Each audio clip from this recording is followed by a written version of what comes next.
हरे कृष्णा। तो सभी का स्वागत है। सबसे पहले सभी को रामनवमी की बहुत सारी शुभकामनाएं। आज बहुत ही सुंदर दिन है, भगवान राम जी का प्राकट्य हुआ। और बहुत अच्छी बात है कि आज के दिन हम भगवत गीता से कुछ सुनने भी वाले हैं। सो हमारा जो दिन है पूरा स्पिरिचुअलाइज हो सकता है। सो एज यू नो, हमने फर्स्ट चैप्टर कंप्लीट कर दिया था। और फर्स्ट चैप्टर कंप्लीट करने के बाद हमने क्विज भी कंडक्ट की थी, जो कई सारे लोगों ने पार्टिसिपेट किया उसमें। So very nice to know कि आप लोग इसमें इतने इंटरेस्टेड तरीके से पार्टिसिपेट कर रहे हैं। सो आज हमारा जो है सेकंड चैप्टर की तरफ हम जाने वाले हैं आज। सो आज सेकंड चैप्टर की शुरुआत होगी। आज जो सेकंड चैप्टर है वो, आज आपका ये जो सेशन है वो कंडक्ट करने वाले जो मेरे फ्रेंड है, जो ये को फैसिलिटेटर है गीता अमृत के, अपने गीता विजडम क्लब के।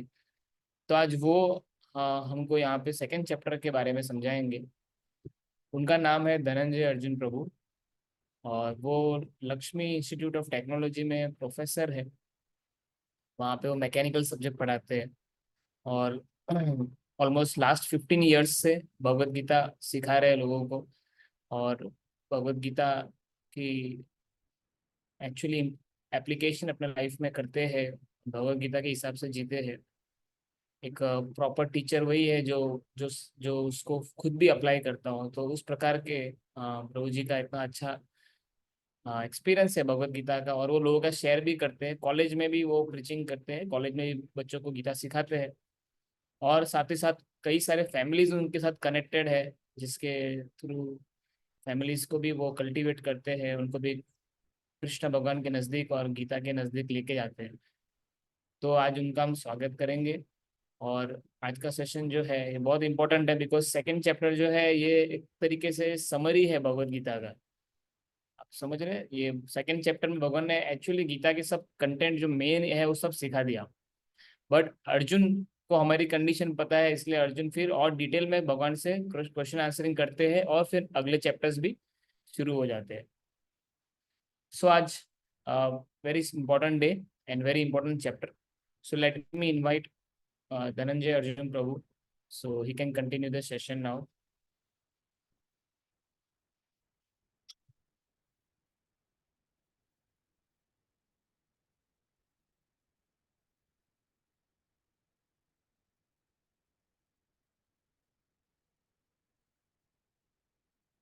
Hey Krishna,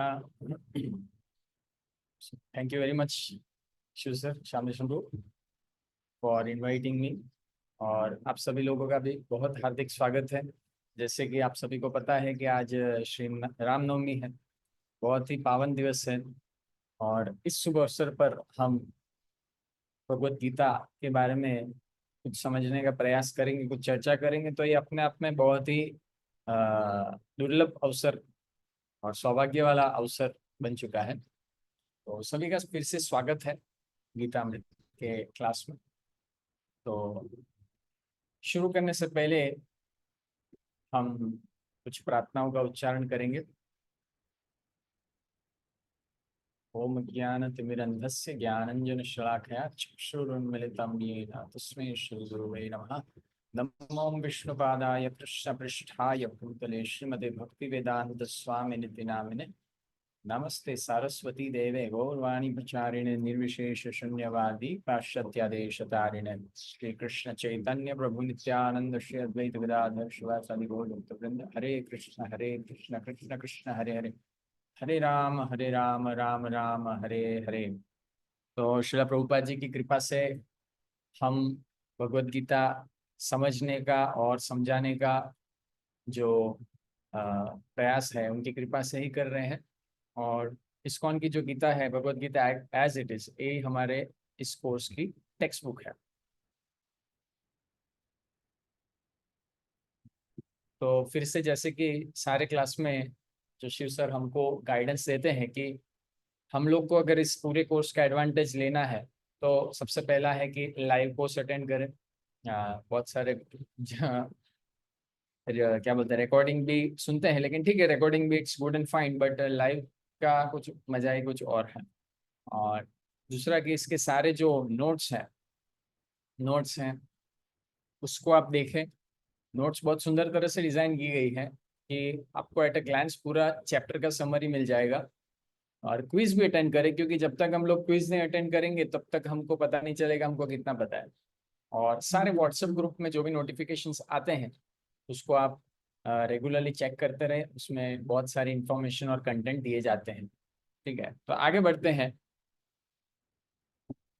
तो ये जैसे पहला सेशन आपने अटेंड किया पहले चैप्टर का, तो उसमें 4 सेक्शंस थे। तो चारों सेक्शंस के बारे में शिव सर ने आपको बहुत अच्छे से समझाया है कि पहला जो चैप्टर था उसमें 4 पार्ट थे। और पहला जो उसका पार्ट था, धृतराष्ट्र के जो धृतराष्ट्र की जो समस्या थी, क्या थी? धृतराष्ट्र जो था वो क्या था? उसका माइंडसेट गलत था, दुर्योधन का माइंडसेट गलत था। दोनों बाप बेटे मिलके जो थे अधर्म की राह पर आगे बढ़ रहे थे। उसके बारे में हमने स्टडी किया। फिर हमने देखा कि भगवान श्री कृष्ण जो है वो परम मंगलकारी है, ऑल ऑस्पिशियस कृष्ण। एक 1.12 से लेके 1.20 तक हमने देखा कि कैसे कृष्ण अपने उनका प्रेजेंस मात्र ही सारे मंगलमय जो क्रिया है उसको ला सकता है। तीसरा हमने देखा कि भगवान जो है अपने भक्तों को प्रेम करते हैं। भगवान जो है अपने भक्तों को प्रेम करते हैं और भगवान हमेशा अपने भक्तों का हित करना चाहते हैं, is always a well wisher. चौथा हमने देखा कि मिजरीज ऑफ लाइफ। ठीक है, स्ट्रेस के सिम्टम्स, अलग अलग प्रकार की जो मिजरीज है, सबसे बड़ी मिजरीज क्या है वो भी हमने देखा। और अर्जुन जो है वो डिसाइड करता है फाइट नहीं करने का। अब मैं फाइट नहीं करूंगा, अब मेरी हालत खराब हो गई। तो पहला अध्याय जो है बहुत ही महत्वपूर्ण है। और दूसरा अध्याय जो आता है, दूसरा अध्याय जो है वो क्या है? दूसरा अध्याय जो है उसके भी 4 कुछ सेक्शंस हैं। और वो 4 सेक्शंस हैं। पहला जो है दैट इज क्राइसिस मैनेजमेंट। समस्या जब आती है तब क्या होता है और उसको कैसे मैनेज किया जाए। दूसरा है कि माय रियल आइडेंटिटी, भाई मैं कौन हूँ। ठीक है, 2.1 से लेके 2.10 तक क्राइसिस मैनेजमेंट है। 2.11 से लेके 2.30 तक मैं कौन हूँ वास्तव में, मेरी रियल आइडेंटिटी क्या है, उसके बारे में भगवान बताते हैं। तीसरा है कि मेरी ड्यूटी क्या है, बहुत ही महत्वपूर्ण है। लोग बहुत बार पूछते हैं भाई मेरी ड्यूटी ड्यूटी क्या है। लोग बोलते हैं, कोई कोई बोलते हैं मेरी नाइट ड्यूटी है, डे ड्यूटी। वो ड्यूटी नहीं है। 2 प्रकार की ड्यूटी, एक है भौतिक ड्यूटी, एक है आध्यात्मिक ड्यूटी। दोनों में बैलेंस कैसे लाना, दोनों में कैसे बैलेंस लाना, देखिए वहां पे बैलेंस ही है, तराजू दिया है, उसमें कैसे बैलेंस लाना। और चौथा है सस्टेन्ड हैप्पीनेस। सस्टेन्ड हैप्पीनेस का अर्थ है ऐसा आनंद या ऐसा सुख जो कि मेंटेन रहे, ऐसा नहीं कि ऊपर नीचे होते रहे। तो ये 4 टॉपिक है, उसके बारे में हम चर्चा करेंगे। लेकिन आज जो है मुख्यतः हम 2 टॉपिक के बारे में चर्चा करेंगे। ठीक है, 3 मुख्य जो लर्निंग्स है, 3 की लर्निंग्स जो है, जो कि ये चैप्टर में हम स्टडी करने वाले हैं, वो है कि what is God. What is God, ठीक है। हु इज गॉड तो बाद में आएगा, पहले व्हाट इज गॉड, भगवान क्या है, ऐसा करके उसके बारे में हम स्टडी करेंगे। Who is the real me, वास्तव में मैं कौन हूँ, उसके बारे में हम स्टडी करेंगे। और मेरी 2 जो ड्यूटीज है, मेरी 2 ड्यूटी है, उसके बारे में हम स्टडी करेंगे।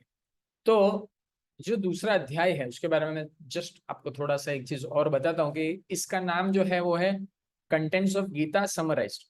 और संस्कृत में इसका नाम है सांख्य योग। ठीक है, संस्कृत में सारे अध्यायों का नाम है, जैसे पहले अध्याय उसका नाम था अर्जुन विषाद योग, दूसरे अध्याय का नाम है सांख्य योग, और इंग्लिश में इसका नाम है कंटेंट्स ऑफ गीता समराइज्ड।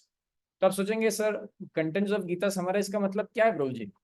इसका मतलब ये है कि सारी जो गीता है उसके जो कंटेंट है उसको समरी फॉर्म, छोटे छोटे फॉर्म में दूसरे अध्याय में भगवान ने सेट कर दिया है, व्यासदेव जी ने सेट कर दिया है। लेकिन भगवान ने और अर्जुन ने बाकी सवाल जवाब के माध्यम से इसको और इलेबोरेट किया ताकि हम इसको समझ सकें। और दूसरा अध्याय जो है वो पूरे 18 अध्याय में से दूसरा सबसे बड़ा अध्याय है। इसमें टोटल 72 श्लोक है और सबसे बड़ा जो श्लोक है वो 18वां अध्याय है, मोक्ष संन्यास योग या फिर कॉन्क्लूजन जो है वो सबसे बड़ा अध्याय है, उसमें बहुत सारे श्लोक हैं। तो साधारण तौर पर जब कोई व्यक्ति भगवत गीता पढ़ता है तो क्या है, पहला अध्याय में तो क्या है कि पढ़ता है तो क्या है, शंख वंख बजते हैं, ढोल नगाड़े बजते हैं, फिर वो रथ सामने आता है तो क्या आदमी को लगता है समझ में आ रहा है। लेकिन जब वो दूसरे अध्याय में पहुंचता है तो उसको समझ में ही नहीं आता, क्योंकि दूसरा अध्याय जो है वो थोड़ा सा जटिल है। प्लस दूसरे अध्याय को समझने की चाबी है कि कैसे हम दूसरे अध्याय या फिर संपूर्ण भगवत गीता को समझ सके। इसमें एक ऐसी चाबी है जिससे हम भगवत गीता को समझ सकते हैं। ठीक है, तो अध्याय 2.1 से लेकर श्लोक संख्या 2.1 से लेकर 2.20 तक जो है वो है क्राइसिस मैनेजमेंट। अब क्राइसिस मैनेजमेंट मतलब क्या हुआ कि अर्जुन के ऊपर समस्या का पहाड़ टूट पड़ा। क्या समस्या थी, हमने लास्ट टाइम देखा था कि अर्जुन जो है वो युद्ध ना करने के बहुत सारे उन्होंने बहुत सारे जो है रीजंस दिए। क्या क्या रीजंस दिए कि मेरे को पाप लगेगा, क्यों मारे हम, अरे इनको दे देते हैं, अब मेरे को समझ में नहीं आ रहा है, मेरे हाथ से गांडी छूट रहा है, मुझे रोना आ रहा है। अर्जुन प्रैक्टिकली वहां पे रो पड़े थे। सोचो कैसी कंडीशन हो गई थी कि मुझे समझ में नहीं आ रहा क्या करूं ऐसे करके। तो जब व्यक्ति, ये यहाँ पे अर्जुन क्या बता रहे हैं कि जब हम पे मुसीबत का पहाड़ पड़ता है, और वास्तव में सब पे पड़ता है, ऐसा कोई संसार में व्यक्ति नहीं है जिसके ऊपर समस्या नहीं आई हो। आप सोचोगे कि धीरू भाई अंबानी है, मुकेश अंबानी, रिलायंस है, वो बस अदानी है भाई, वो तो ऐसे ही जिंदगी जी रहे, नहीं। वो इधर बच नहीं पाया है समस्या से। इसीलिए समस्या का समाधान करना बहुत जरूरी है। तो अर्जुन यहाँ पर कैसे समस्याओं का समाधान वो खुद करते हैं, प्लस हमको भी कैसे समस्या का समाधान करना है उसके बारे में अर्जुन यहाँ पर बता रहे हैं। तो अर्जुन क्या बता रहे हैं, तो अगले श्लोक में हम देखेंगे कि अर्जुन जो है, जब उन्होंने बहुत सारे आ, कारण बताए, मुझसे नहीं हो रहा, युद्ध नहीं हो रहा है, तो उसके बाद उन्होंने ये चीज किया। क्या किया, बहुत ही सुंदर श्लोक है, आप भी अपने जगह पे उच्चारण कर सकते हैं। कार्पण्य दोषो पहता स्वभावा पृच्छामि त्वं धर्म समुद्धचेता यच्छ्रेयस्यन्निशितं ब्रूहि तन्मे शिष्यस्तेहं साधिमां त्वं प्रपन्नम। देखिए बहुत ही सुंदर श्लोक है, प्लस इसकी जो लास्ट लाइन है वो बहुत ही हाईलाइटिंग है। शिष्यस्ते अहम साधि माम त्वम प्रपन्नम। देखो यहाँ पे एक वर्ड आया शिष्यस्ते। शिष्यस का मतलब क्या है, मैं आपका शिष्य हूँ, मैं आपका स्टूडेंट हूँ, और शरणागत व्यक्ति हूँ, शरणागत आत्मा हूँ आपकी, मैं शरणागति लेता हूँ। तो पूरा श्लोक जो है वो क्या कहते हैं Arjun, now I am confused about my duty and I have lost all composure because of miserly weakness. In this condition, I am asking you to tell me for certain what is best for me. Now I am your disciple and a soul surrendered unto you. तो अर्जुन यहाँ पे कह रहे हैं कि अब मैं confuse हो चुका हूँ मेरी ड्यूटी के बारे में, मुझे समझ में नहीं आ रहा क्या करूँ। हम सबके जीवन में ऐसी परिस्थिति आती है, समझ में नहीं आता क्या करूँ, ऐसे करके समझ में नहीं आ रहा क्या करे, ये करे वो करे, क्या करे ये करे वो करे, क्या करे समझ में ही नहीं आता। और उस समय व्यक्ति क्या करता है, उसका सारा वो कंपोजर मतलब मानसिक संतुलन खो बैठता है। सबके जीवन में होता है, तो अर्जुन के भी जीवन में ऐसी परिस्थिति आई है जब वो पूरा कंपोजर, अपना मानसिक संतुलन और शारीरिक संतुलन भी खो चुके हैं। और हृदय की दौर्बल्यता के कारण हृदय एकदम वीक हो चुका है, अंदर से एकदम वीक हो चुका है, कोई डिसीजन ही नहीं ले सकते। तो इस कंडीशन में अर्जुन कह रहे कि हे कृष्णा, ये परिस्थिति में मैं आपसे पूछ रहा हूं कि मेरे लिए जो सबसे अच्छी चीज है वो मुझे बताइए, what is best for me. और मैं आपका शिष्य हूँ और शरणागत आत्मा हूँ, मैं आपका शरणागत हूँ। तो यहाँ पर अर्जुन अपने उदाहरण से बता रहे हैं कि व्यक्ति को जब भी समस्या आए, और वास्तव में हम सब समस्या में ही है, ऐसा नहीं है कि मुझे समस्या आने तक वेट करनी है, नहीं। जब समझ में आ गई कि वास्तव में हम लोग समस्या में हैं, तो व्यक्ति को गुरु का आश्रय लेना चाहिए। उस गुरु का आश्रय लेना चाहिए जिसको ज्ञान है। आगे आगे और चीज आएगा जिसके बारे में हम चर्चा करेंगे। तो यहाँ पे अर्जुन जो है कृष्ण की शरणागति लेते हैं, तो हमें भी समस्या के समय कृष्ण की शरणागति लेनी चाहिए। ठीक है, तो यहाँ पर अर्जुन की दो अवस्था हो चुकी थी। क्या अवस्था थी, एक थे कि वो डिसीजन नहीं ले पा रहे थे कि मुझे क्या करना चाहिए, और दूसरा शरणागति। ठीक है, तो इनडिसीजन, इनडिसीजन का मतलब है कि मैं अब मेरी जो ड्यूटी है उसको फॉलो करूं या ना करूं। मेरे लिए क्या बेहतर है, हारना या जीतना। तो आप देखेंगे अर्जुन जो है क्या बोल रहे थे, अर्जुन बोल रहे थे कि कृष्ण एक काम करो, हम युद्ध बंद कर देते हैं। कब बोल रहे थे, शंख बज चुके हैं। आपने देखा पहले अध्याय में सबने अपने अपने शंख बजा दिए, भगवान श्री कृष्ण ने शंख बजा दिए, पांडवों ने शंख बजा दिए, कौरवों ने शंख बजा दिए। उसके बाद जो है अर्जुन कहते हैं कृष्ण को कि मुझे इसके बीच में ले जाइए और मुझे देखना है कौन युद्ध करना है। अब पूरा चालू ही हो गया, बस वो लोग तैयारी है। उस समय अर्जुन बोल रहे हैं नहीं, अपने काम करते हैं, छोड़ो, जाते हैं, मैं जंगल चला जाऊंगा और जंगल चला जाऊंगा, वहां पे भीख मांगूंगा। वो बोल रहे हैं मैं भीख मांग के चला लूंगा पर मुझे युद्ध नहीं करना है। और बाद में वो बोल रहे हैं, अर्जुन क्या बोल रहे हैं कि मैं अगर जीत भी गया तो ये सारे लोग मर जाएंगे, तो मैं तो एंजॉय भी नहीं कर पाऊंगा, तो मुझे समझ में ही नहीं आ रहा क्या करूं मैं, कृष्ण क्या करूं। तो ये किसकी वजह से था, ये था आसक्ति की वजह से। क्योंकि कृष्ण जो थे जो क्योंकि अर्जुन जो थे वो बता रहे कि मैं आसक्त हूं, मेरी आसक्ति के कारण मुझे कोई डिसीजन नहीं ले पा रहा हूं, मैं सही और गलत में मुझे पता ही नहीं चल रहा है। तो ये आसक्ति के कारण। आसक्ति मतलब क्या होता है, आसक्ति का अर्थ है जब हम किसी वस्तु या व्यक्ति को, हमको उसको एंजॉय करने की प्रवृत्ति हम में बहुत ही ज्यादा हो जाती है, बहुत सारी चीजों को एंजॉय करने की प्रवृत्ति हमें बहुत डीप हो जाती है, तो व्यक्ति उससे आसक्त हो जाता है। जैसे कोई मोबाइल है, मोबाइल में बहुत अटैच हो गया हो, तो मोबाइल क्या कर, मोबाइल मोबाइल जब चला जाएगा तो आदमी आधा गांडा हो जाएगा, उसको बोलते हैं अटैचमेंट। तो इससे हमें यहाँ पे एक लाइफ लेसन मिल रहा है। क्या लाइफ लेसन मिल रहा है, one loses ability to discriminate between right and wrong due to attachment. व्यक्ति सही और गलत के बारे में भेद करना, वो भेद नहीं कर पाता जब व्यक्ति बहुत ही उससे आसक्त हो गया, गलत चीज से भी आसक्त हो गया है या सही चीज से भी आसक्त हो गया, तो वो डिसीजन ही नहीं ले पाएगा, उसका पूरा अटैचमेंट के कारण वो डिस्क्रिमिनेट नहीं कर पाएगा। दूसरा लाइफ लेसन हमको क्या मिलता है कि पावर पोजीशन और scholarly pursuits does not necessarily solve the problems of life. बहुत ही इंपॉर्टेंट लाइफ लेसन है, हमें कृष्ण चाहिए।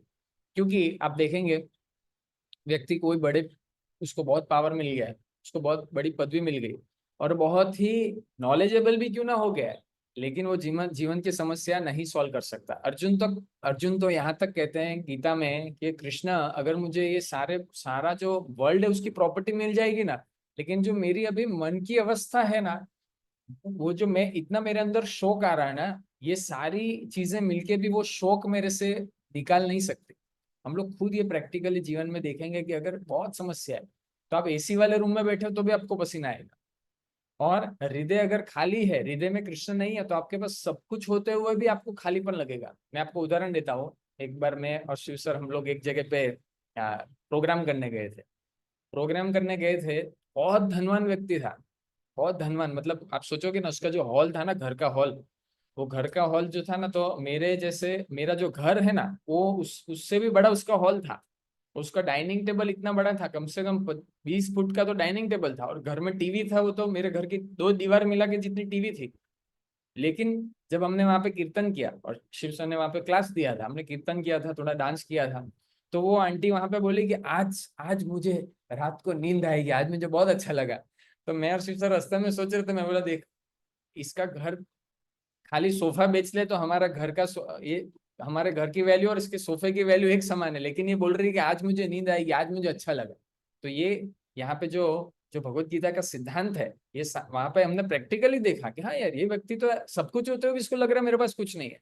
इसीलिए यहाँ पे ये बताया गया है, ये लाइफ लेसन है कि हमें जब तक कृष्ण नहीं मिलेंगे तो सब कुछ हमको खाली लगेगा।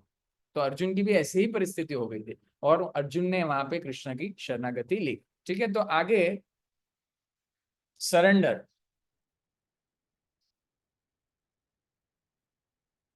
शरणागति का अर्थ क्या है, शरणागति का अर्थ है अर्जुन ने एक्सेप्ट किया कि मैं कमजोर हूं। अर्जुन एक्सेप्ट कर लिया कि मेरे से कृष्ण नहीं हो रहा है, आप मुझे सहायता कीजिए, आप मुझे सहायता कीजिए। तो यहाँ पे एक और सिद्धांत प्रस्तुत होता है कि व्यक्ति हर लाइफ के हर एक फेज में उसको टीचर चाहिए।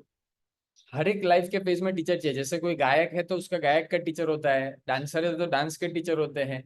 ऐसे ही जब व्यक्ति को आध्यात्मिक ज्ञान लेना है तभी उसको टीचर की जरूरत पड़ती है, बिना टीचर के वो कुछ नहीं कर सकता। ऐसे ही जब जीवन में भी समस्या आती है तो हमें टीचर की जरूरत पड़ती है, उससे हम आध्यात्मिक मार्गदर्शन ले सकते हैं।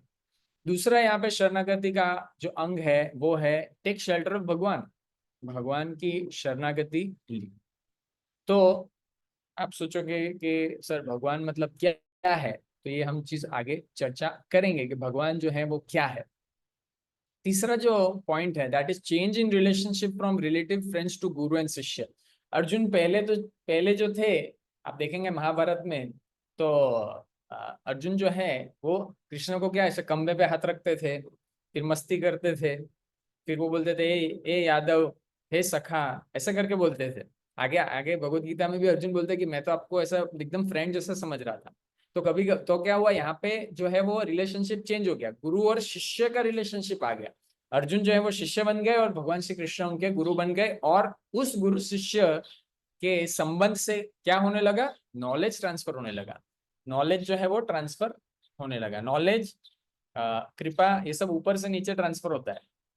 ऊपर वाले व्यक्ति नीचे वाले व्यक्ति को ट्रांसफर करता है, इसीलिए उसमें नम्रता होनी बहुत जरूरी है।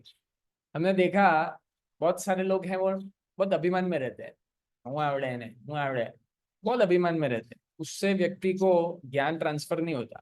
ज्ञान लेने के लिए सबसे पहले नम्रता जरूरी है। आगे इसके बारे में और भी हम चर्चा करेंगे। तो अब सवाल आता है कि सर क्या है भगवान, भगवान क्या है, व्हाट इज गॉड। तो भगवान जो है वो है, उनके चार यहाँ पर एट्रीब्यूट्स दिए गए हैं, चार उनके लक्षण दिए गए हैं। पहला लक्षण है वो सुप्रीम सोर्स ऑफ एवरीथिंग। सारी जो चीजें हैं उनके स्रोत जो है वो भगवान है।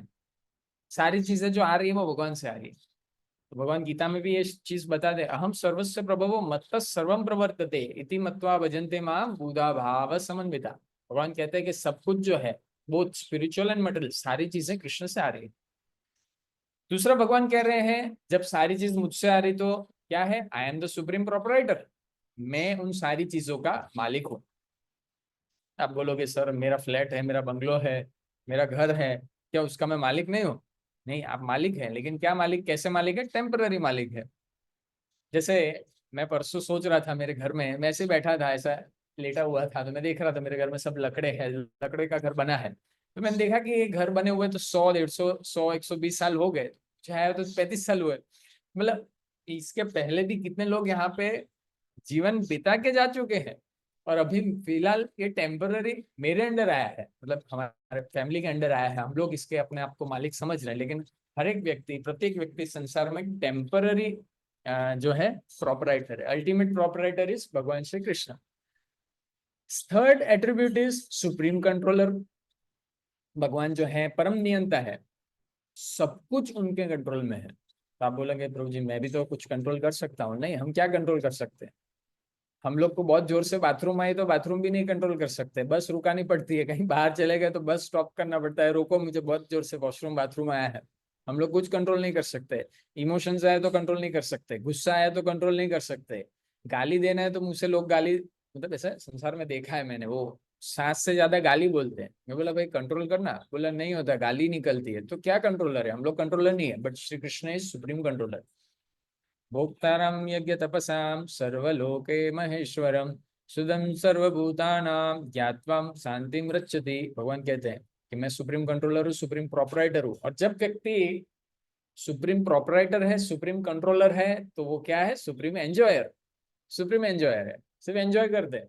जैसे आप देखे होंगे बहुत सारे व्यक्ति हैं जब कोई चीज बना देते हैं, जैसे कोई व्यक्ति है कोई फैक्ट्री बना देता है, उसके उसके फैक्ट्री बना के क्या है, उसके उसके घर वाले, उसके घर वाले नहीं सॉरी, उसके जो कंपनी वाले वो सब काम करते हैं। एक मैनेजर रख दिया है, एक दो चार प्रोडक्शन डिपार्टमेंट सब सेट करके रख दिया, सिस्टम बना के रख दिया, फिर वो घर में बैठ के आराम करते हैं, एंजॉय करते हैं, घूमने जाएंगे, यहाँ करेंगे। तो भगवान की परिस्थिति भी ऐसी है। भगवान ने सृष्टि से दृष्टि की है, जस्ट देख के पूरी सिस्टम बना दिया, अपने आप चल रहा है। भगवान अपने आप में गोलोक में एंजॉय करते हैं, वो ऐसे काम नहीं करते। भगवान जो है हर समय एंजॉय करते हैं, बांसुरी बजाते हैं, खेलते हैं, कूदते हैं, नाचते हैं, आह, दैट इज गॉड। तो अभी हम लोग डिटेल में स्टडी करेंगे कि वास्तव में भगवान जो है वो उनमें और क्या चीज है जो कि एक वास्तव में भगवान की जो डेफिनेशन उसको सार्थक करती है। तो विष्णु पुराण में भगवान की डेफिनेशन दी है। तो उस डेफिनेशन में कहा है कि भगवान शब्द का अर्थ है उसमें 6 चीज 100% में होनी चाहिए। कितने परसेंट में होनी चाहिए? 100% में 6 चीज होनी चाहिए। तो वो 6 चीज कौन सी है उसके बारे में हम चर्चा करेंगे। तो सबसे पहली जो चीज है दैट इज ब्यूटी। भगवान श्री कृष्ण जो है परम सुंदर है, is the most beautiful of all living beings, सारे जीवों में सबसे सुंदर है भगवान जो है, इतने सुंदर हैं। आप देखेंगे भगवान जो है उनकी आयु कभी भी 16 साल से ज्यादा नहीं होती।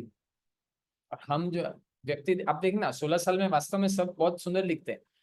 महाभारत के युद्ध में भी भगवान श्री कृष्ण जब रथ पे थे, उनकी आयु भले उनकी आयु ऐसे 100 साल थी ऐसे देखना जाए तो मटेरियल टर्म्स में, लेकिन वो दिखते थे 16 साल के। कृष्ण इतने सुंदर है। आप देखेंगे कृष्ण का एक फोटो है, कृष्ण से प्रत्येक जीव आकर्षित होता है, ऐसा नहीं कि मनुष्य ही आकर्षित होते हैं। अरे गाय, तोता, मैना, ये सारे पशु पक्षी भी कृष्ण से आकर्षित हो जाते हैं, इतने सुंदर है वो, नजर ही नहीं हटती। प्लस आज रामायण, आज रामनवमी है तो भगवान श्री राम का भी एक प्रसंग सुनाना ही पड़ेगा मुझे, और मेरे हृदय में संस्मरण हुआ है। तो हम देखेंगे, आपको शायद पता होगा कि भगवान श्री राम और भगवान श्री कृष्ण एक ही है। भगवान श्री राम जब दंडकारण्य के वन में वो विचरण कर रहे थे, तब बहुत सारे ऋषि मुनियों ने उनको देखा। तो ऋषि मुनियों ने देख के वो इतने आसक्त हो गए, बोला कि उनकी सुंदरता से नजर ही नहीं हट रही। तो वो सारे ऋषि मुनि जो हैं, वो सारे ऋषि मुनि जो हैं कृष्ण को देख के इतने मतलब उनसे आसक्त हो गए कृष्ण भगवान श्री राम से, कि बोले कि भगवान हमको आपसे विवाह करना है, हम आपके बिना रह नहीं सकते। तो कृष्ण बोले कि ठीक है, नेक्स्ट जन्म में जब मैं कृष्ण बन के आऊं, आप लोग के साथ मैं विवाह करूंगा, हाल में तो मैं विवाह नहीं कर सकता, एक पत्नी व्रत लिया है मैंने।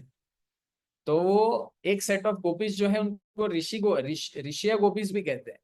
वो सारे जो जो गोपी थे वो प्रीवियस लाइफ में ऋषि मुनि थे। दंडकारण्य के वन में जब वो उन्होंने भगवान श्री राम के दर्शन किए थे, तब उनके हृदय में ऐसी इच्छा हुई थी। तो हम लोग देख सकते हैं Krishna is most beautiful.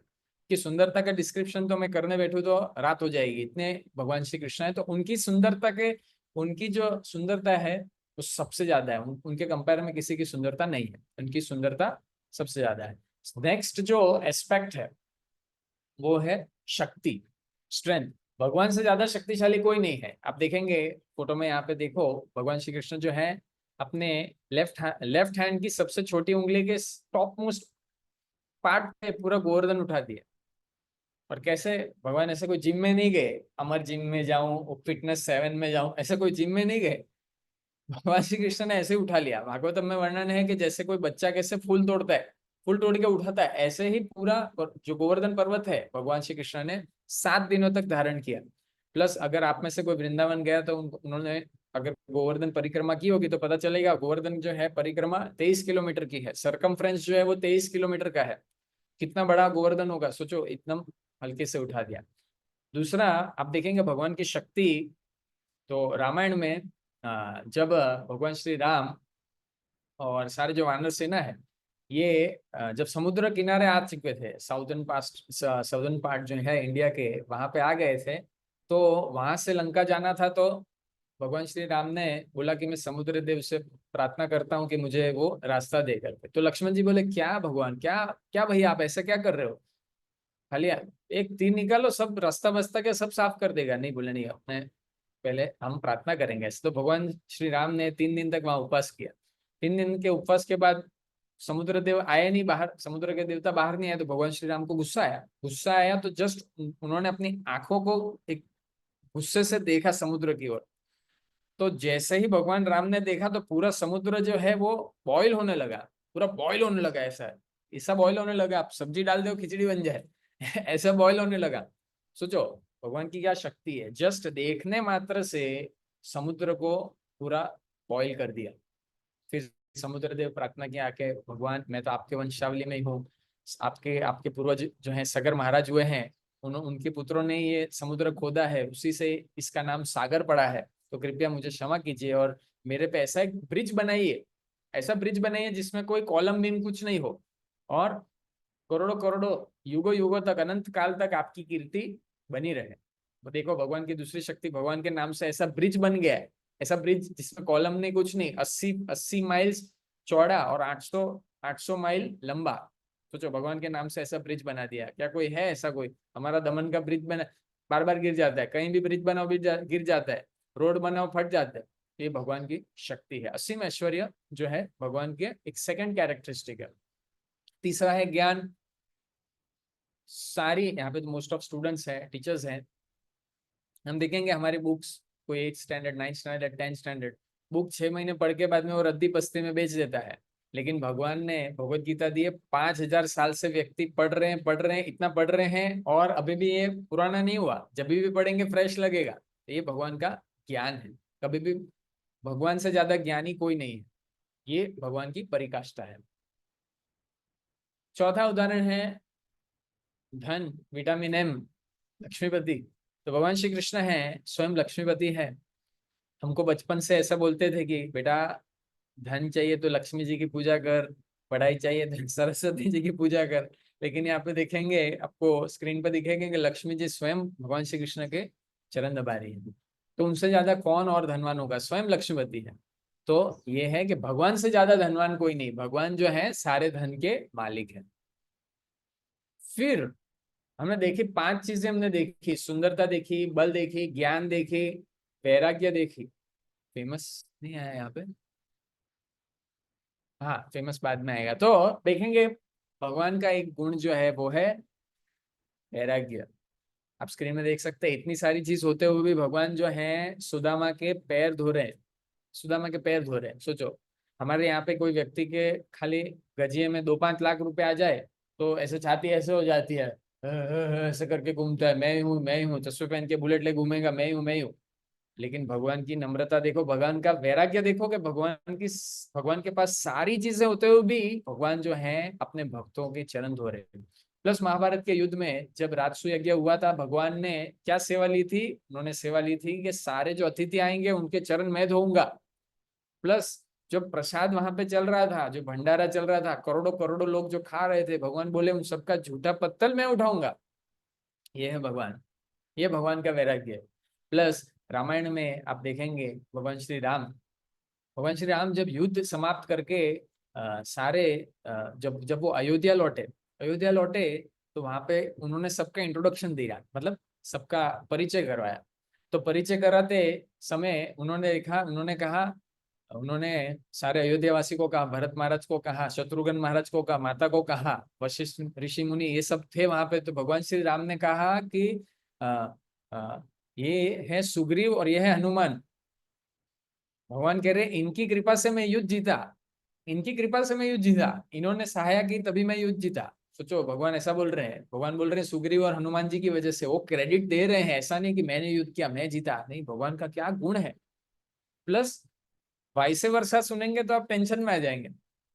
Sugriva और हनुमान जी को कह रहे हैं कि ये वशिष्ठ ऋषि है, इनकी कृपा से, इन्होंने मुझे सिखाया कि इनकी शिक्षा से और इनके आशीर्वाद से हम जीत पाए, इनके आशीर्वाद से मैं जीत पाया। सोचो भगवान दोनों को, गुरु को क्रेडिट दे रहे हैं कि इनके आशीर्वाद से मैं जीत पाया। तो ये भगवान है, भगवान का वैराग्य सर्वोपरि है। No one can surpass in renunciation with Krishna.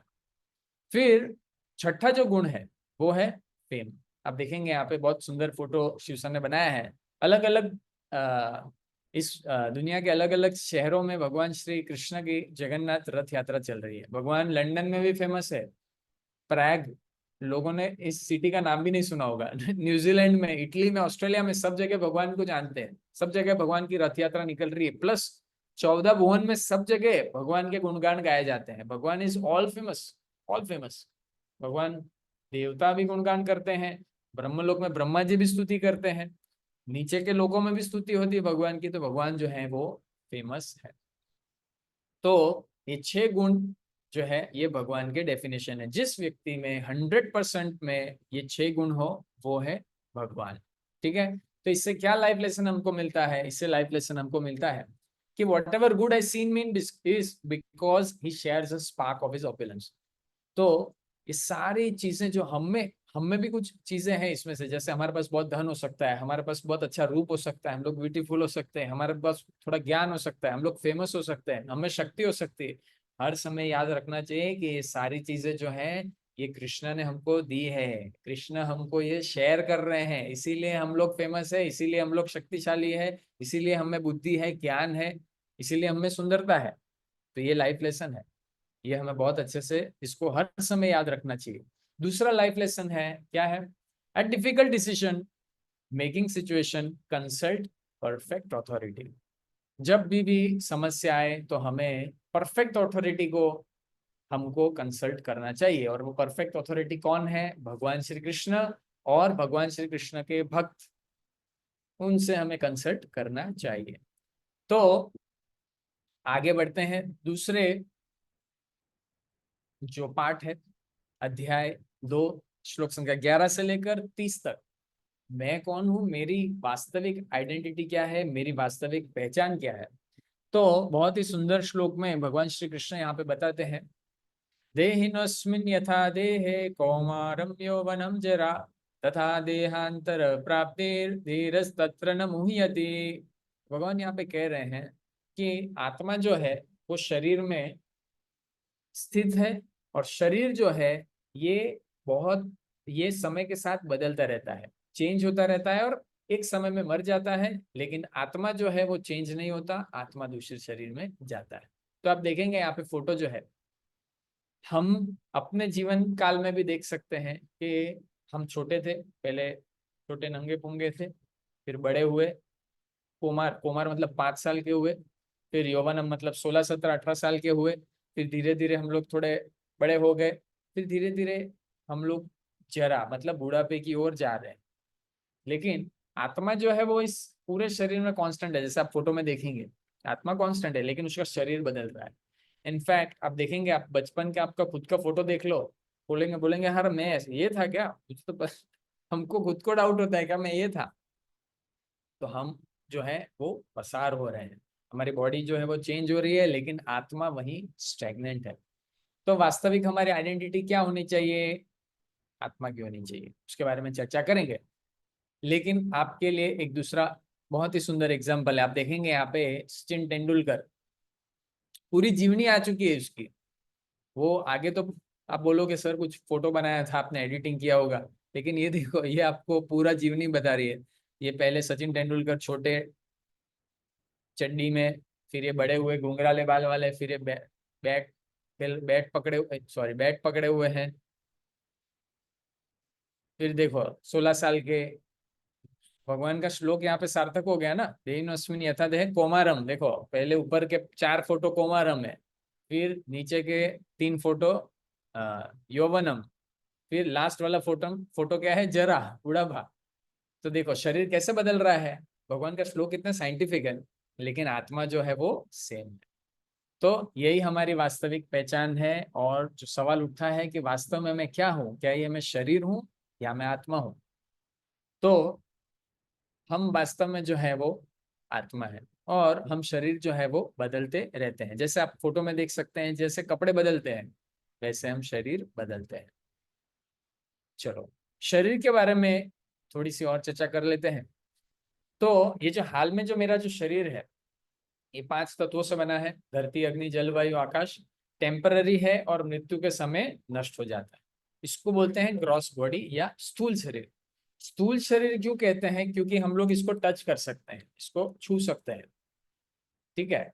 तो ये जो है ये आउटर कवरिंग है। दूसरा शरीर जो है वो है सूक्ष्म शरीर, सब्टल बॉडी। सूक्ष्म शरीर क्या है, वो किससे बना है, मन, बुद्धि और अहंकार से बना है।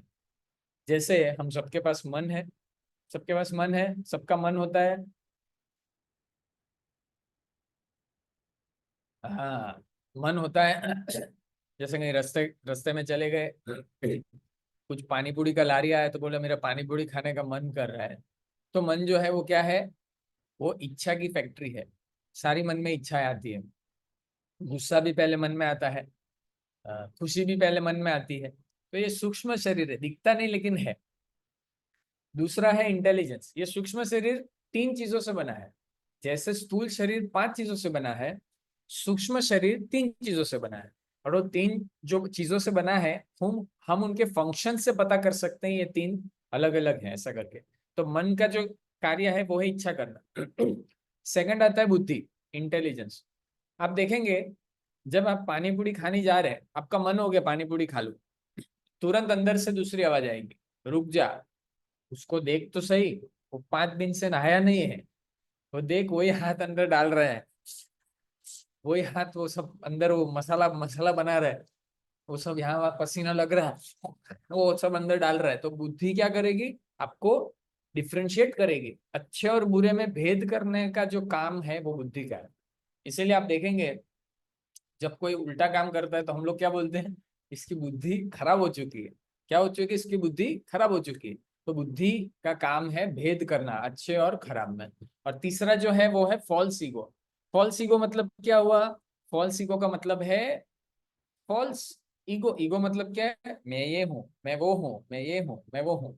तो फॉल्स ईगो मतलब क्या है, हम लोग क्या है, हम लोग आत्मा है, लेकिन हम अपने आप को क्या मान रहे हैं कि मैं ये शरीर हूँ, 5 चीजों से बना हूँ, धरती अग्नि जल वायु आकाश हूँ, मेरे अंदर मन बुद्धि अहंकार है।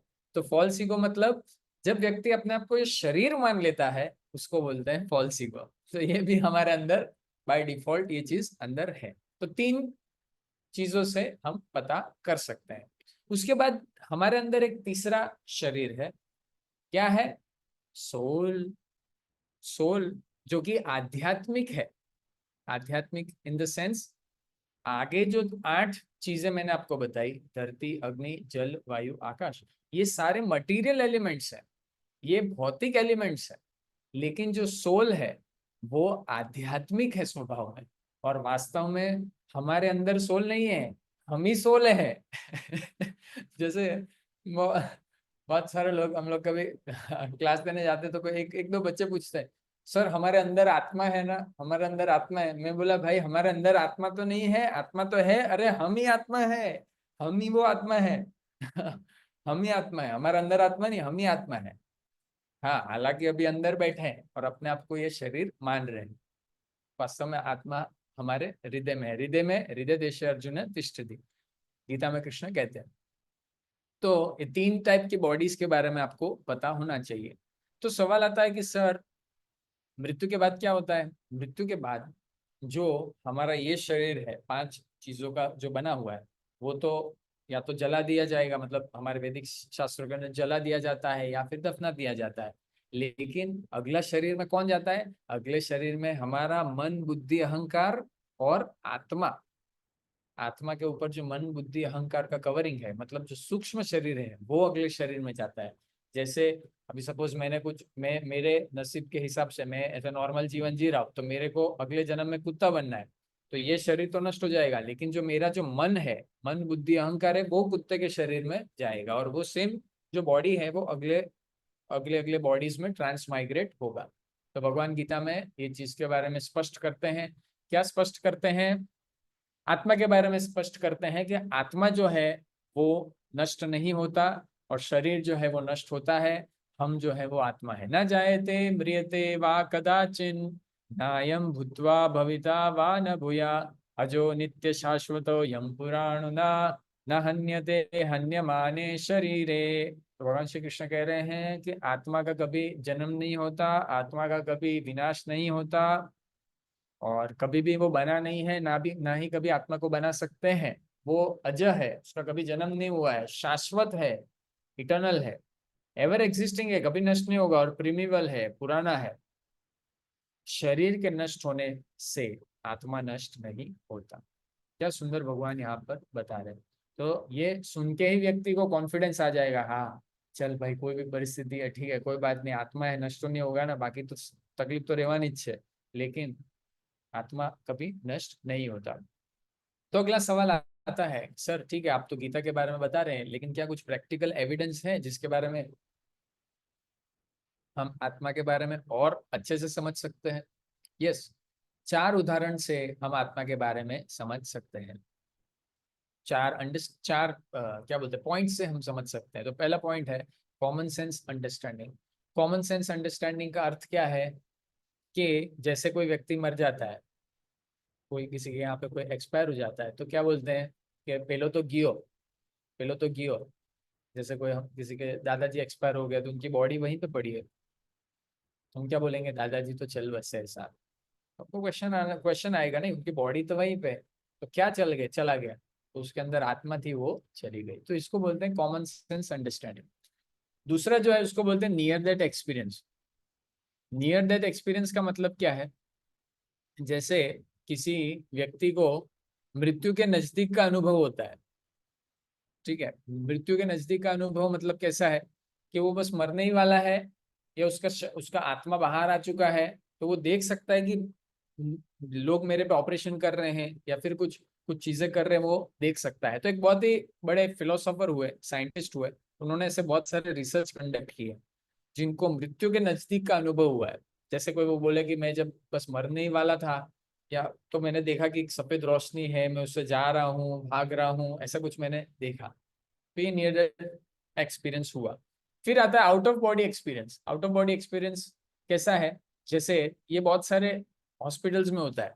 जैसे कोई मरीज था, उसका कुछ ट्रीटमेंट होने वाला था, तो उसको पूरा सुन कर दिया था, पूरा पूरा बॉडी, उसका ब्रेन ब्रेन सब बंद कर दिया था, लेकिन उसको अनुभव हुआ, उसको क्या अनुभव हुआ, वो ऐसा बाहर आ गई थी और उसने देखा कि सब मेरे बॉडी पे ऑपरेशन करे। उसने खुद ने पूरा ऑपरेशन देख लिया, पूरा खुद का ऑपरेशन देखा उसने। फिर जब वो जागरूक हुई, लेडी थी, जागरूक हुई, तो उसने बताया कि आप ये बात कर रहे थे ना, आप खाने की बात कर रहे थे, नाश्ते की बात कर रहे थे, ये बात कर रहे थे, वो बात कर रहे थे, वो सब बोली। वो डॉक्टर्स परेशान हो गए, अरे टेंशन में आ गए, ऐसा कैसा, हमने तो पूरा तुझे सुन कर दिया था। लेकिन आत्मा जो है वो कभी कभी शरीर के बाहर आ जाता है और वो सब चीजें देख सकता है। तो आप बोलोगे, सवाल आता है, सर आत्मा बाहर आ गया तो वो जिंदा कैसे है, बॉडी कैसे जिंदा है? वो चेतना के माध्यम से जिंदा है। उसके बारे में भी हम लोग आगे चर्चा करेंगे आगे वाले सेशंस में। चौथा जो पॉइंट है उसको बोलते हैं पास्ट लाइफ मेमोरीज। कभी कभी व्यक्ति को अपने पुनर्जीवन, लास्ट लाइफ के कुछ एक्सपीरियंसेस याद आते हैं। बहुत सारे ऐसे उदाहरण हैं, आप देखेंगे बहुत सारे ऐसे लोग हैं जो कि अपने पुराना जीवन है उसको उसको याद है, बोला मैं ये गांव में जन्म हुआ था, मैं वो गांव में जन्म हुआ था। तो शरीर तो वो नष्ट हो गया, तो याद किसने रखा? याद आत्मा और सूक्ष्म शरीर ने रखा। आत्मा ने याद रखा ना कि मैं तो ये जन्म में ये व्यक्ति था। तो इससे पता चलता है कि हमारा जो शरीर है फिलहाल टेम्पररी है, और हमारा आत्मा है वो बहुत सारे शरीर चेंज करते करते आता है, और अगला जन्म भी हमें प्राप्त होता है। और हमारा पूरा जो सिस्टम है ये इसके लिए डिजाइन किया है, मनुष्य शरीर शरीर इसके लिए है कि हमको पुनर्जन्म ना लेना पड़े। तो चार चीजों से हमें पता चला कि आत्मा के कुछ एविडेंसेस है। तो इससे लाइफ लेसन क्या मिलते हैं? इससे लाइफ लेसन मिलते हैं, I cannot escape my miseries by exploiting और डैमेजिंग और डिस्ट्रॉइंग माई बॉडी। तो इतना हमने आत्मा के बारे में स्टडी किया। तो इससे हमको तो ये पता चला कि मेरे को हाल में जो दुख मिल रहा है, ठीक है, उससे मैं भाग नहीं सकता। जनरली लोग क्या सोचते हैं कि चलो मुझे कुछ दुख है तो मैं लटक जाता हूँ, तेरे बिना भी क्या जीना। फिर वो पंखे पे लटक जाता है, तो गोली जहर खा लेता है, चूहे मारने की दवा खा लेता है, तो सोचता है कि मैं तो बच जाऊंगा। भाई कोई नहीं बचा। ये शरीर को नष्ट करने से ऐसा नहीं कि तू बच जाएगा, बच नहीं पाएगा, वो नेक्स्ट जन्म में आ जाएगा। इसीलिए व्यक्ति को क्या करना चाहिए? ठीक है, जो अभी परिस्थिति उसको सहन करना चाहिए। इसीलिए गीता में कृष्ण कहते हैं, मात्र स्पर्शस्तु कौन्तेय शीतोष्ण सुख दुखदा। जो सर्दी है, गर्मी है, सुख है, दुख है, व्यक्ति को इसको सहना सीखना चाहिए। वो उससे बच नहीं सकता, बच नहीं सकता। वो लोग आज की तारीख में बहुत सारे लोग हम देखेंगे, कितने सारे लोग सुसाइड कर देते हैं। वो सोचते हैं कि बस ये शरीर खत्म हो जाएगा तो सब खत्म हो जाएगा। उनको पता ही नहीं कि हम आत्मा है भाई, आत्मा है, और आत्मा इतने सारे बॉडी चेंज कर रहे हैं, उनको पता ही नहीं, अज्ञानता में मर जाते हैं। तो ये लाइफ लेसन है। इसीलिए कभी भी अपने शरीर को या अपने आप का शोषण करके हम दुख से नहीं बच सकते। लोग दारू का सहारा लेते हैं, वो शराब पीते हैं कि गम मिटाने के लिए पीता हूं मैं रम, ऐसा बोल के पीते रहते हैं। फिर जब तक बेहोश ऐसी ऐसी अधमरी अवस्था में, तब उनको कोई दुख नहीं। फिर जब नशा उतरता है तो फिर से दुख आ जाता है। तो ये कोई सॉल्यूशन उसका नहीं है। तो आज का जो सेशन है उसका हमने बहुत सारी चीजें हमने समझी, तो उसको हम समराइज करते हैं। तो पहला है कि आत्मा जो है वो कभी मरता नहीं है, और शरीर जो है वो कभी जिंदा नहीं रह सकता हमेशा के लिए, शरीर को मरना ही है। शरीर को जो बदलना है उसको भगवान ने ड्रेस बदलने के समान कंपेयर किया है। जैसे हम ड्रेस चेंज करते हैं वैसे ही हम शरीर चेंज करते हैं। दूसरा, भगवान जो है वो कह रहे हैं कि टॉलरेट द चेंज। जो बदलाव आ रहे हैं, जो चेंज हो रहा है, उसको सहन करना सीखो अर्जुन, सहन, ट्राई टू टॉलरेट इट। और तीसरा point, no weapon can kill और हार्म द सोल। आत्मा को कोई नष्ट नहीं कर सकता। अजो नित्य शाश्वत यम पुराणो ना हन्यते हन्यमाने शरीर। और लास्ट में भगवान क्या कहते हैं? No sin is involve if one is doing the duties under the instruction of Krishna. कोई तरह का पाप हमें लगेगा नहीं जब हम कृष्ण के मार्गदर्शन में कोई भी कार्य कर रहे हैं, हमारी ड्यूटीज कर रहे हो। हाँ, हमारी ड्यूटीज। ऐसा नहीं आप बोलोगे प्रभु जी मैं दारू पी रहा हूँ कृष्ण के कारण, कृष्ण कृष्ण बोल के मैं दारू ऐसे नहीं।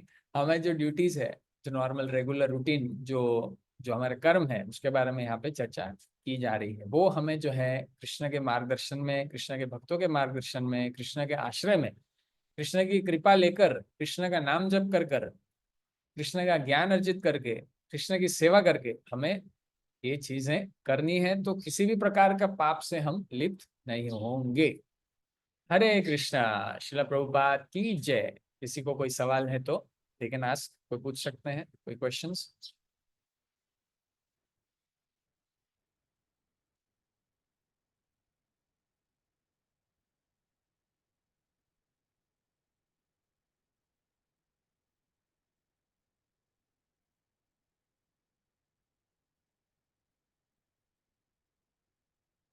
क्वेश्चंस कुछ मुझे भी दिख नहीं रहा है।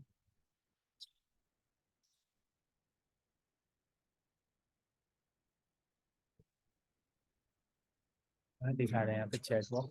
हरे कृष्ण। हाँ। एक क्वेश्चन है चैट बॉक्स में।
हरे कृष्णा। कुछ नेटवर्क इशू आ गया था, सो डिस्कनेक्ट हो गया। 1 minute, we are trying to connect again.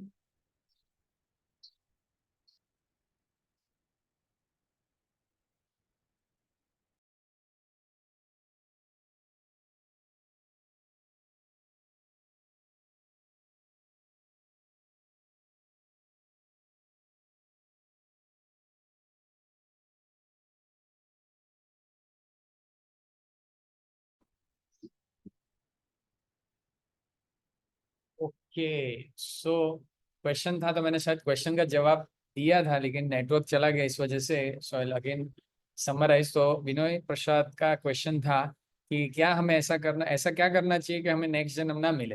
तो भगवान गीता में बहुत ही सुंदर श्लोक कहते हैं। क्या कहते हैं? जन्म कर्म च में दिव्यम एवं यो वेति तत्वता त्यक्ता देहम पुनर्जन्म नेति माम नेति सो अर्जुन। भगवान कहते हैं जो व्यक्ति मेरे जन्म और कर्म के बारे में तत्वता जानता है, तत्वता मतलब इन ट्रुथ, त्यक्ता देहम पुनर्जन्मा, वो अगला देह नहीं लेगा और उसका पुनर्जन्म नहीं होगा। और क्या होगा? त्यक्त देहम पुनर्जन्म नेति माम एति सो अर्जुना, वो व्यक्ति मेरे पास आएगा। कृष्ण कहते हैं वो व्यक्ति मेरे पास आएगा। तो बहुत ही सिंपल सरल चीज है जो हमें करनी है। क्या करनी है? हमें कृष्ण के बारे में, उनके जन्म और उनके कर्म जो है उसके बारे में चर्चा करनी है, और इन ट्रुथ हमें जानना है, उनका नाम लेना है, उनका दिए गए जो इंस्ट्रक्शंस है उस हिसाब से हमें कार्य करना है, उनके मार्गदर्शन में कार्य करना है, उनका नाम लेना है, प्रसाद खाना है, और अच्छे से जीवन जीना है, और मृत्यु के समय उनका स्मरण करना है, और अगला जन्म हमारा नहीं होगा। ये sum in the substance of Bhagavad Gita है। हरे कृष्ण। और कोई questions? Anyone?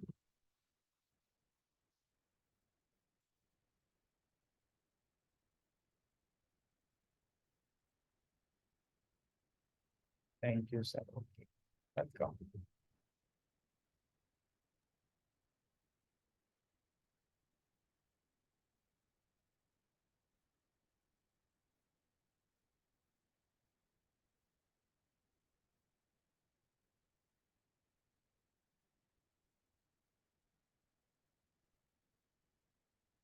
Hare Krishna, thank you everyone for taking your time Sunday, and I am very much thankful to Dhananjay Arjun Prabhu.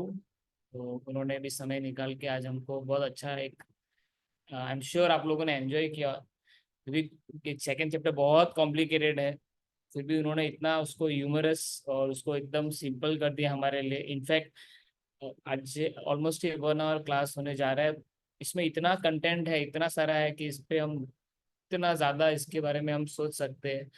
तो थोड़ा डाइजेस्ट करने के लिए आपको थोड़ी मेहनत लगेगी, तो डोंट वरी, हम आपको नोट्स भी शेयर करेंगे, और देखेंगे आपको ये रिकॉर्डिंग भी मिलेगा बाद में, और इससे आप धीरे धीरे इसको समझ सकते हैं। So okay, one more question is there. Hare Krishna Prabhu ji, क्या एक ही जीवन में भक्ति पूरी हो सकता है? ओके, मैं क्वेश्चन पास कर रहा हूँ धनंजय जन प्रभु को। प्रभु जी, आप प्लीज आंसर करिए।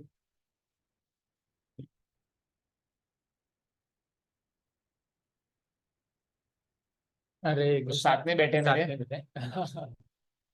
यस, तो एक ही जीवन में हो सकता है। श्रील प्रभुपाद जी, जो हमारे अंतरराष्ट्रीय कृष्ण भावनामृत संघ के फाउंडर आचार्य है, उन्होंने कहा कंप्लीट चैंट 16 राउंड्स, 16 माला जप करो, follow 4 regulative principles, go home back home, go back home back to godhead in this life itself. तो ये प्रभुपाद जी का बहुत फेमस स्टेटमेंट है। तो उन्होंने कुछ क्या बोलते हैं स्टैंडर्ड सेट किए हैं कि जो व्यक्ति प्रत्येक दिन 16 माला हरे कृष्ण महामंत्र का जप करेगा, बेसिक 4 नियम जो है उनका पालन करेगा, तो व्यक्ति इसी जीवन में भगवत धाम जा सकता है। ये प्रभुपाद जी के स्टेटमेंट है, शुद्ध भक्त के स्टेटमेंट है, और ये शास्त्रों का भी स्टेटमेंट है। और अगर हमें हमारे कुछ थोड़े कुछ और प्लान्स हैं, तो नेक्स्ट जन्म भी हमारी इच्छा है, हम लोग ले सकते हैं। बाकी अगर हमारी तीव्र इच्छा है, जैसे व्यक्ति की तीव्र इच्छा होती है गोवा घूमने जाने का, तो वो बाद में कैसे भी करके चला जाएगा, लटक के चला जाएगा, और जनरल में बैठ के भी चला जाएगा। तो it all depends on our desire, what we desire. If we desire, we can chant 16 rounds, follow basic 4 rules, go home back to God in this very life time, ये जीवन में जा सकते Hare Krishna Sampreet, I hope your answer, you got your answer to your question. तो मैं summarise करता हूँ। प्रभु जी actually बता रहे हैं कि हमको भगवान का नाम जप करना चाहिए, तो नाम जप की महिमा है। और प्रभुपाद जी ने भी इसको, प्रभुपाद जी भगवान श्री कृष्ण के शुद्ध भक्त है, उन्होंने भी कहा कि अगर हम नाम जप, मतलब भगवान का नाम का जप अच्छे से करें, तो इस लाइफ में ही जा सकते हैं। मतलब अल्टीमेटली डिपेंड करता है हमारे एफर्ट के ऊपर, हम कितना एफर्ट डालते हैं उतना हम प्रोग्रेस कर सकते हैं, और एफर्ट डालना वो हमारे हाथ में है। तो कृष्णा ने फ्री विल जो चॉइस दी है ना, वो एफर्ट वाले पार्ट में दी है। जैसे कि आप सब लोगों ने एफर्ट डाल के आप ये क्लास में आ गए आज, ठीक है। और कृष्णा, ऐसा कोई बोल सकता है, मुझे एक जन ने ऐसा बोला था कि जब भगवान की इच्छा होगी तब मैं गीता पढ़ूंगा। तो आपको क्या लगता है, ये सत्य है? ये पूरा सत्य नहीं है। आपकी इच्छा है तो कृष्णा पूरा करने के लिए कृपा कर सकते हैं। तो इसी प्रकार से हमारी इच्छा अगर है कि आपको भगवान के धाम जाना है वापस, स्ट्रिक्ट इच्छा है हमारी, स्ट्रांग इच्छा है, तो जैसे प्रभु जी ने बताया ऑटोमेटिक भगवान फैसिलिटी देते हैं। तो मुझे ऐसा लगता है कि आप सब लोग कहीं ना कहीं लास्ट लाइफ में भगवान की भक्ति अच्छे से कर रहे थे, थोड़ा बहुत जो कमी रह गया था वो इस लाइफ में पूरी हो सकती है। तो भगवान ने फिर से अरेंजमेंट किया, हम लोग कांटेक्ट में आए, एक दूसरे से मिले हैं, गीता पढ़ रहे हैं। तो गीता पढ़ने के बाद भगवान के लिए कुछ करने की इच्छा होगी तो भगवान का नाम जप कर सकते हैं, गीता सुन सकते हैं, गीता सुना सकते हैं, लोगों को गीता में ला सकते हैं। तो ये एक अरेंजमेंट है भगवान का, आपकी इच्छा को देखते हो। तो इच्छा करना बहुत ही important. Okay, any other question और we can wind off now. Hmm, ठीक है, 10:30 हो गया है, आज हमने हमारा टाइमलाइन भी क्रॉस कर दिया है। तो फिर से सबको रामनवमी की बहुत शुभकामनाएं। हम आशा करते हैं कि आप भगवान राम, भगवान श्री कृष्ण के बताए हुए जो उद्देश्य है हमारे लिए, उसको हम सब फॉलो करेंगे अच्छी तरह से, और हम वो स्पिरिचुअल आनंद का अनुभव कर सकते हैं भगवान के संग में। और भगवान का संग प्राप्त करने के लिए भगवान ने हमको ये सब भगवत गीता, रामायण सारी चीजें दी है। तो आज का दिन आप सब लोगों का अच्छा रहे, भगवान राम का नाम जप करिए, कृष्ण का नाम जप करिए। हरे कृष्णा। अभी हम मिलेंगे नेक्स्ट संडे, और मैं गीता क्विज का लिंक भी दूंगा। आपने पूरा लेक्चर सुना, आप वापस से आज रिकॉर्डिंग भी डाल दूंगा, फिर से सुन सकते हैं, फिर क्विज अटेम्प्ट करिए, और अपने गीता को भी पढ़िए साथ साथ में। इससे मुझे पता है मेरे जो फ्रेंड है कौशिक सर यहाँ पे, वो गीता पढ़ना शुरू कर चुके हैं, फर्स्ट चैप्टर वो मुझे बता रहे थे पढ़ रहे थे। तो ये एक परफेक्ट सिचुएशन है जिसमें आप गीता पढ़ना चाहते थे और सालों साल से वो पेंडिंग था, अभी आप उसको साथ साथ में पढ़ सकते हैं। तो आई होप सब बाकी लोग भी ऐसे इंस्पायर होके कुछ ना कुछ करिए, और कृष्णा के साथ और नजदीकी बनाइए, कृष्ण भगवान से जुड़ने का प्रयास करिए। आई एम श्योर आप सब लोगों को वो जो आनंद है वो मिलेगा, और जो कृष्णा अर्जुन को बता चुके हैं गीता में। Okay, thank you so much. And Hare Krishna, Shrila Prabhupada की जय, श्री राम नवमी महामहोत्सव की जय।